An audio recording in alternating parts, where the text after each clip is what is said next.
నమస్కారం. City morning bulletin కు స్వాగతం. పల్నాడు జిల్లాలోని అన్ని నియోజకవర్గాల ఎమ్మెల్యేలు, ఇన్ఛార్జి మంత్రి గొట్టిపాటి రవికుమార్, ఎంపీ లావు శ్రీకృష్ణదేవరాయలు, జిల్లా అధ్యక్షులు జానీ, టీడీపీ జాతీయ ఉపాధ్యక్షులు కన్నా లక్ష్మీనారాయణ గృహంలో డిన్నర్ మీట్ కు హాజరయ్యారు. ముఖ్యమంత్రి చంద్రబాబు నాయుడు ఆదేశాల మేరకు ప్రతి జిల్లాలోని ప్రజాప్రతినిధుల మధ్య సమన్వయం కోసం డిన్నర్ మీట్ కార్యక్రమాలు జరుగుతున్నాయి. దానిలో భాగంగానే సత్తెనపల్లి ఎమ్మెల్యే కన్నా లక్ష్మీనారాయణ నివాసంలో డిన్నర్ మీట్ కార్యక్రమం జరిగింది. ఈ మీట్ కు ఇన్ఛార్జి మంత్రి గొట్టిపాటి రవికుమార్, ఎంపీ లావు శ్రీకృష్ణదేవరాయలు, జిల్లా అధ్యక్షులు జానీ, ఎమ్మెల్యేలు భాష్యం ప్రవీణ్, ప్రతిపాటి పుల్లారావు, జీవీ ఆంజనేయులు, చదలవాడ అరవిందబాబు, ఎరపతినేని శ్రీనివాస్, జూలకంటి బ్రహ్మారెడ్డి హాజరయ్యారు. ఈ సమావేశంలో జిల్లా వ్యాప్తంగా అన్ని నియోజకవర్గాల్లో ఉన్న సమస్యలను చర్చించి వాటిని ముఖ్యమంత్రి చంద్రబాబు నాయుడు దృష్టికి తీసుకువెళ్లనున్నారు. అప్పనంగా 1500 కోట్ల సొమ్ము, ప్రజల సొమ్ము దోచేయాలని చెప్పేసి కుట్రమంటం ఎంత దుర్మార్గం. గతంలో తిరుమల డైరీ ఫ్రాన్స్ కంపెనీకి అమ్మాడు. అమ్మి నువ్వేం చేసావు?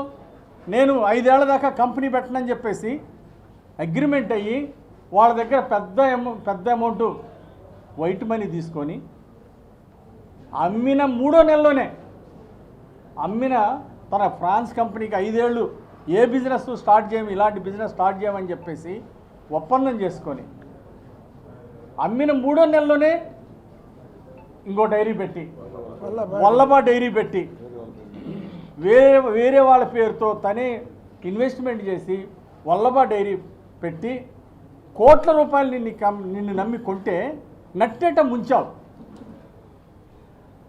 జోసెఫ్ రెడ్డి ఒక దళితుడని కూడా చూడకుండా, ఒక దళిత క్రిస్టియన్ అని కూడా చూడకుండా అతి దారుణంగా 2 ఎకరాలు ఖరీదైన భూమిని నువ్వు బ్రాహ్మణపల్లి పంచాయతీలో దుర్మార్గంగా ఆక్రమిస్తావా? ఎంత దుర్మార్గం. ఇలా ఎంతోమందిని మోసం చేసినటువంటి బ్రహ్మనాయుడికి పాపం పండింది. ఈరోజు అధికారం ఉన్నప్పుడు అధికారాన్ని అడ్డం పెట్టుకొని దోచుకున్నారు. ఈరోజు అధికారం పోయినా దోపిడీ ఆగలేదు. దీంట్లో జగన్కు వాటా ఎంత అని అడుగుతున్నా. నువ్వు ఏ రోజైనా బ్రహ్మనాయుడు తప్పులు చేస్తే చర్య తీసుకున్నావని అడుగుతున్నా. భూ కబ్జాలు చేస్తే ఏ రోజైనా జగన్మోహన్ చర్య తీసుకున్నాడా? ఈరోజు ఇంత పెద్ద ఎత్తున దోపిడీకి నకిలీ జీవో సృష్టించి